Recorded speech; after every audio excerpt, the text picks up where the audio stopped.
साथियों नमस्कार, कैसे हैं आप सब लोग। आज हम एक महत्वपूर्ण टॉपिक पर चर्चा करेंगे। The provisions and protocol regarding bail in PMLA cases. Judgement जो मैं डिस्कस कर रहा हूँ ये ऑनरेबल सुप्रीम कोर्ट का जजमेंट है, जिसका नाम है डायरेक्टरेट ऑफ एनफोर्समेंट बनाम सुभाष शर्मा। इस फैसले में क्या हुआ था कि जो कंसेंट आरोपी है उसको बेल दी गई थी बाय ऑनरेबल हाई कोर्ट, और प्रोसीडिंग को जो है चैलेंज करा ईडी ने बिफोर ऑनरेबल सुप्रीम कोर्ट। इस मामले में एक कंप्लेंट जो है फाइल हुई थी as per section 4 of PMLA. Accused को जो है गिरफ्तार किया गया।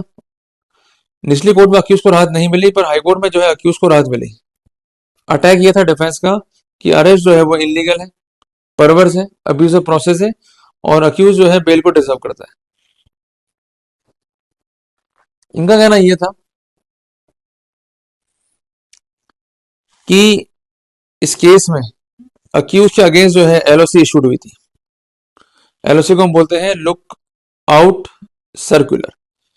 ये पॉइंट आपको मैं इसलिए नोट कर रहा हूं क्योंकि जब भी डिफेंस आर्ग्यू करता है कोर्ट में, सारा खेल जो है पॉइंट का है कि केस को जो है पुटअप कैसे करना है अपने को। तो पुटअप करने का बेसिस क्या है, केस स्टार्ट कैसे होगा। तो इस केस में एलओसी जो है इनिशिएट हुआ था against the concern accused.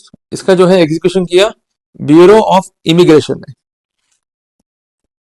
On behalf of ED, और अक्यूज को जो है डिटेन कर लिया गया। उसके बाद जो कस्टडी थी अक्यूज की वो सौंप दी गई ईडी को। इसके बाद क्या करा, ईडी ने अरेस्ट शो किया। कहना यह था कंसर्न अक्यूज का कि जो अरेस्ट का प्रोटोकॉल है वो यहां पर अडॉप्ट नहीं किया गया।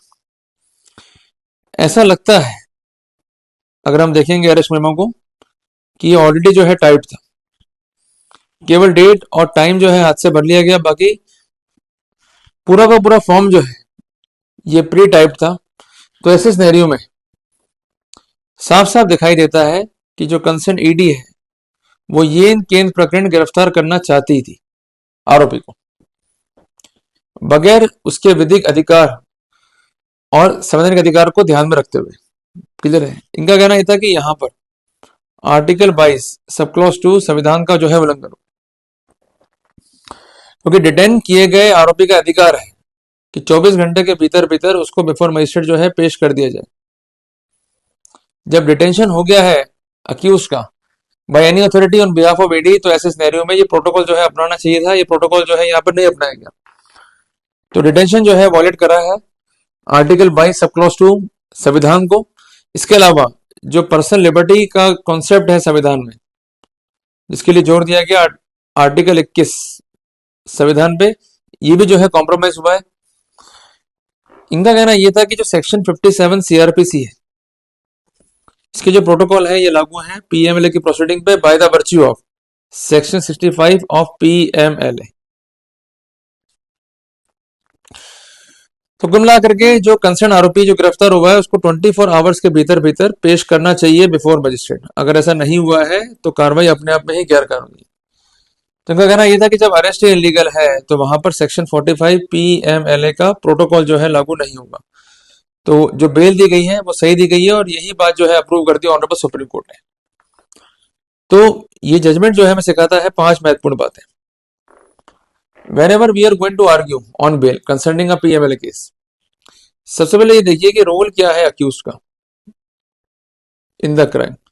अगर रोल स्पेसिफिक नहीं है, एलिगेशन जो है जनरल है या वेग एंड पे है, we will get the plus point. ये एक प्लस पॉइंट आपको यहां मिल जाएगा।